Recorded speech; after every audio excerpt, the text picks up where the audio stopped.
একদিন ওই ভারতের বিশাল পাহাড়, যেখানে রবীন্দ্রনাথ লিখেছেন যে আকাশের গায়ে হেলান দিয়ে পাহাড় ঘুমায়, এইদিকে ছুটলাম 3-4 জন সঙ্গীকে নিয়ে। এক জায়গায় বিরাট জঙ্গল, উঁচু টিলা। একটি মেয়ে, এক বালিকা 5-7 বছরে বের হয়ে আসলো, আমাকে সে চিনে। সে এসে জিজ্ঞেস করতেছে ওই নিচে এসে, আমার ভাই কেমন আছে? তার ভাই আমার এতিমখানায়। তোমার ভাই? বলে তোমার ভাই ভালো আছে, যে মা বলছেন আপনি একবার আমাদের ঘরে আসবেন। অনেকেই বাধা দিলেন যে এত বড় পাহাড় পর্বত উঠবে কীভাবে।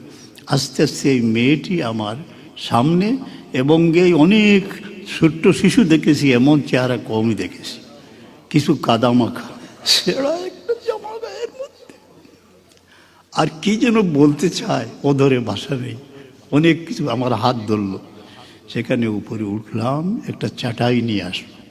সেই চাটাইয়ের মধ্যে চিহ্ন রয়েছে, তার মা যেন সেজদা করেন। আমি বলে এইটাতে বসবো না। তখন আরেকটা চাটাই ভাঙ্গা, বলে এইটাতে আমার মা রাত্রি যাপন করেন। সেখানে বসলাম। এমন মাহফিল, তাই আল্লাহ রব্বে করিমের দরবারে দোয়া করি, আল্লাহ আমাদের দাম্ভিক মস্তককে নতুন করে দাও, প্রিয় জন্মভূমির দুঃখী মানুষের সাথে মাটির আসনে বলার তৌফিক দাও। খুব খুশি আমি। সেই মেয়েটিকে জিজ্ঞেস করলাম, তোমার ভাই ভালো আছে? তোমার আব্বার কবর কোথায়? এখান থেকে ওই নীল আকাশ দেখা যায়, গাছ বৃক্ষের ফাঁকে, ওই দিক, ওই আমার বাবার কবর। আচ্ছা। বিশাল ধরণী অগমা জননী, আমাদের হাত রিক্ত, পিতার কবর জননীর ঘোর, নয়নের জলে সিক্ত। মা পর্দার আড়াল থেকে একটি আবদার রাখলেন যে আমার ঘরটা ভেঙে গেছে, অনেক চেষ্টা করেও আমার স্বামী ঘরটি তৈরি করতে পারেন নাই। আমি সেখান থেকে রওনা হয়ে গেলাম। মনে পড়লো যে আদি বিন হাতিম রাদিয়াল্লাহু আনহুর ঘটনা।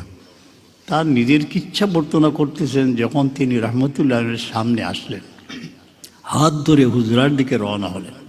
পথিমধ্যে এক বিধবা এবং ছোট ছোট বাচ্চাদের নিয়ে রসুলে পাক সাল্লামের নিকট আবেদন করলেন। হুজুরে পাক সাল্লাম আদিকে এখানে দাঁড়িয়ে বললেন, তুমি এখানে দাঁড়াও। এই বিধবার সমস্ত হাজত পূরণ করে হুজুরে পাক সাল্লাম তশরিফ আনলেন। আদি বলেন, আমি অবশ্যই বুঝতে পারলাম উনি কোনো বাদশা নন, উনি কোনো সত্যের বাণী নিয়ে এসেছেন। সেই কথাটা আমার মনে পড়লো।